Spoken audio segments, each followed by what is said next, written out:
start your engine.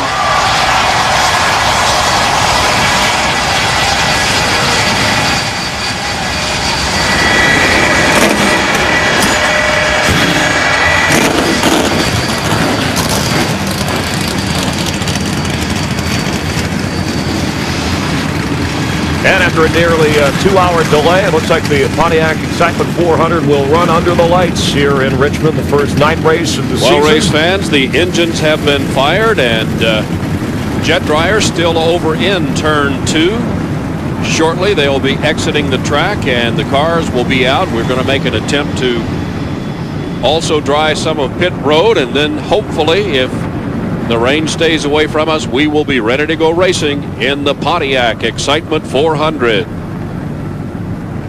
Well, thanks for clearing that up for us, as we're anxious. We call this the Pontiac Anticipation 400. We've been waiting for this. We're with Coach Gibbs, Jeff Hammond of the Hollywood Hotel, and I know you're going to have some work to do in just a moment. But let's talk about your teams this year. Bobby Labonte, his first short track win at Martinsville. Tony Stewart after the rough Daytona, 10th in points, despite some of the problems tonight. But overall, how would you size it up? Well, it's kind of funny. I told the team last week in a team meeting, if you take out something happened to the car or us having a wreck, the worst we finish is 12th. You know, every other finish has been a top 5, so we kind of see where the problem is us. We got to get everything straightened out. But I do think I'm excited about every time we go to the racetrack. It's fun going. You know, you have a chance to win. Home Depot feels the same way about Tony.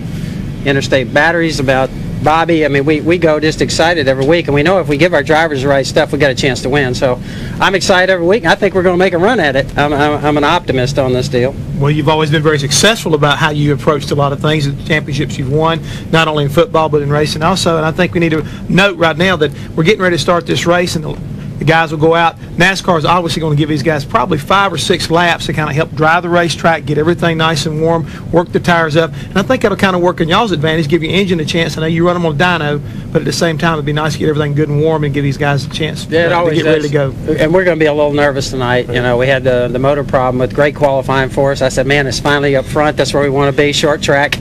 then I was in New York and got a call and said, guess what? We're going to be in the back. And so I said, oh, that's perfect. That's just where we want to be. But anyway, hopefully we have a good night, and hopefully have a good race for the fans out there. And I know you've talked about this before, but there are football fans, racing fans. Joe, just relate the two and how your passion is having had success in both. I say to everybody, no one would believe how close the two sports are. It's a people business. It's a matter of getting the right people together. It's team chemistry. You can't buy it. You got quarterbacks, drivers, same thing. You got crew chiefs and coaches, same thing. And you got owners. It is so close. The difference over here, we have a technical thing in the car, and we have sponsors. That's the only other difference, and I think the sponsors are great, and it's fun. But the two sports are exactly the same, and anybody that would be good in football would be good in racing, and I think vice versa. Yep, and you have proven that. I want to ask you one question. When you get in the pits right now and there's a bad call made, do you get just as excited as you used to during football games? No, technically, I sympathize with the crew chiefs. I'm probably the best because I've made a bunch of bad ones, and so I sympathize. Well, good luck tonight and the rest of the season, Thank Coach. you, guys. All right, Joe Gibbs with us at the Hollywood Hotel. Let's get ready to go racing. Go upstairs. Thanks, Chris. Wow, Jeremy Mayfield finding it a little slickery out there. It happens all the time. I see a car time and time again here. Somebody will spin out coming off a pit lane up on the racetrack. There's a little bit of a transition there, and when you come off that wet pit lane and hit the racetrack, the tires are wet, you spin out. But Darrell, the pit lane itself right now is the area of concern. The crews have kept their pit stalls dry. That's the area to the right of that long white line. But look at the pit lane and how shiny and wet it still is, because that's where all the cars were parked and lined up as we waited for the start command. Now NASCAR will get a chance to dry pit road. And they'll make a gallant effort to try to make it as dry as they can. They will not work to get it as dry as the racetrack. It'll just be one of those things that the teams, the drivers, will have to be aware that it's not completely dry as they go to make pit stops in the first part of the race. And these tires have absolutely no tolerance for moisture on the track. Oh, no. That's exactly what happened to Jeremy when he went down there. The tires are wet, not the track. And the wet tires, just no grip. And that sealer, I'm telling you, with the rain and everything that we've had, that sealer is going to be, it's not going to have any grip in here for a few laps. These guys are going to have to be careful, man. But I think you're right earlier, Darrell. The one advantage to the sealer is because the surface is sealed, it dries faster. And trying to dry a track when it's only 50 degrees out, that's not easy. Yeah, I'm amazed at how quickly this thing dried up. But again, it's because it's got a coat. It's got a coat on. It's got a coat of sealer on. And you know, Mike and Darrell, we always get asked, why do they not have rain tires? Well, Goodyear has developed a rain tire for Winston Cup cars for the road courses where you turn right and left, but I don't think they've ever gotten comfortable, like a lot of other series, having a rain tire where you're turning left all the time and that right front tire has so much load because the wear rate on a rain tire is much higher than on a slick tire because you don't have as much rubber on the ground. Right, they're treaded, and when you make them soft enough to be able to adhere to the racetrack, they're not going to last but about 15 laps on one of these 3,400-pound cars. 3,400 pounds, 800 horsepower, rain tires, none of that goes together. No.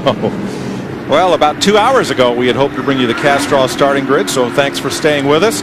Let's take you down through the way they'll line up tonight. With Ward Burton's Dodge sharing the front row with Dale Earnhardt Jr., who makes his first front row start of the season. Tony Stewart goes to the back. Jeff Gordon's also won here twice. Steve Park fourth in both his last 2 Richmond starts, and Kyle Petty got his first win here. Matt Kenseth, Bobby Labonte goes to the back. As well, engine change. Ricky Craven with Rusty Wallace, a 6-time winner here. One of the favorites among our Fox announcers, Ricky Rudd, there with rookie Ryan Newman, Jerry Nadeau, and Jeff Green. Take you further back in the field. Joe Nemechek starting for the injured Johnny Benson. 43-car field. Kevin Grubb was the only driver who missed the field. He was 37th fastest, but no provisionals for that new Rick Goodwin team. And Mike, because Joe Nemechek is a substitute driver, he did not qualify the 10 car. He will have to go to the rear as well as Bobby Labonte and Tony Stewart for their engine changes. And we got to remember now that 10 car was really fast in happy hour. They had a great car. He was the quickest car in practice. So, and he likes Richmond. He'll run well here tonight. Just needs to get a break early on. Don't get any trouble. Which could be said for all those guys that got to drop to the back, because it's going to be a little tense here for a lap or 2. But you know, Darrell, we go to Talladega, we talk about give and take. We go to Bristol, we talk about give and take. But based on the Busch race last night and knowing the conditions this racetrack, yeah, you can run 3 wide down this front straightaway, but there has to be give and take getting into turn 1 just like getting into turn 3. Well, it's like anything else you do, Larry. You don't want to be the one to give. That's the problem. And so you go down there, it's like playing chicken. You listen. I can hear that guy beside me. Is he going to let out that throttle? He going to let out that throttle? And if he does, you're fine. If he doesn't, wrong. We have a caution flag. Of note, the 2-point leaders, Marlin and Busch, starting way back in rows 18 and 19.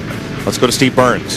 Hey, Mike, as you said a minute ago, Rusty Wallace has 6 wins on this racetrack, and his numbers here are just flat amazing. In 36 starts, he's led 24 of those races for over 3,000 laps. A year ago, he led both races for exactly 276 laps.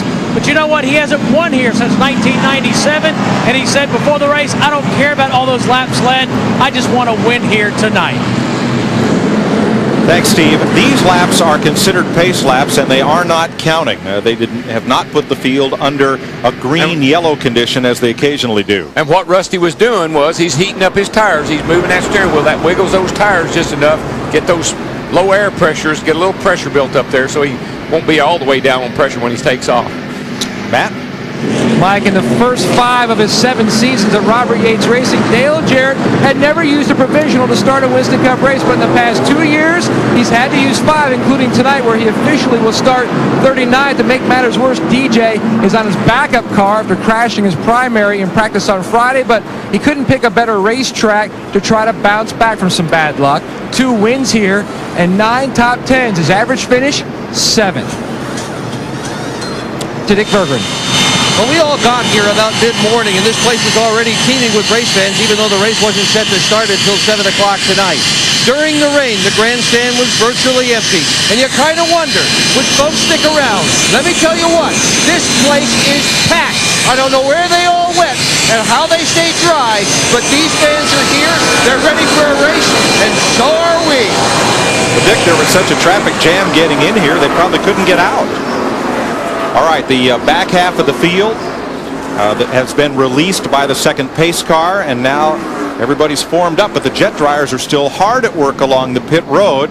They have the inside half of the pit lane pretty dry, but the outside half, Darrell, looks like still needs a little work. Yeah, they're going to keep blowing down, putting those blow dryers down there. But you know what I always say, Mike, and you know this, it's the truth. We got to get these cars running so we can get that vortex working.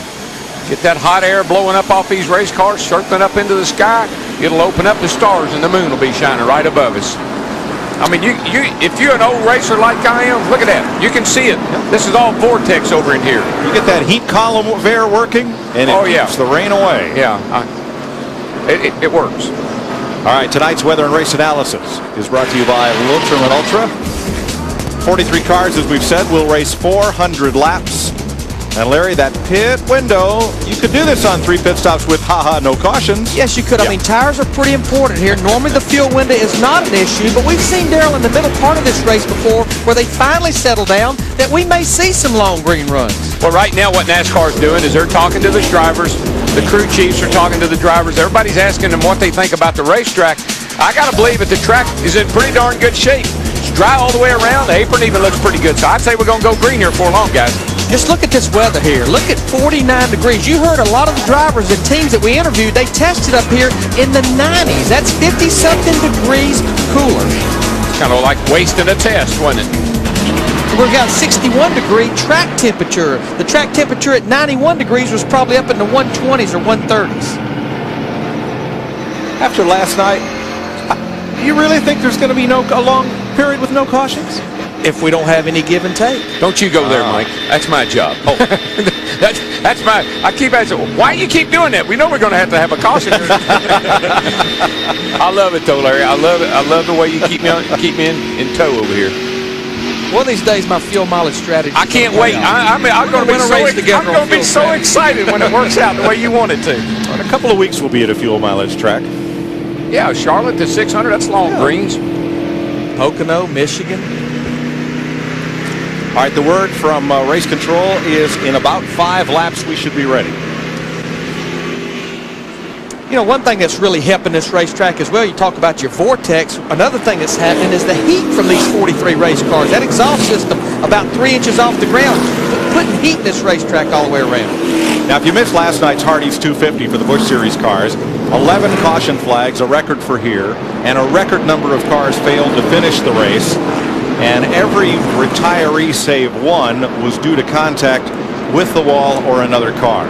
It was, to be polite about it, a wreck fest last night. It was, and it started off that way. I mean, from the very get-go, they went in the first turn, they were 5 wide, and guys know they can't do that.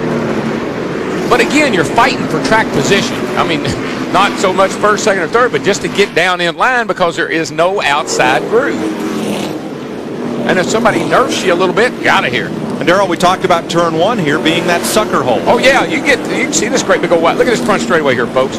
That sucker's wide. You can go down in that corner right there, 5 wide. But guess what happens when you get down there? Only 1 comes out.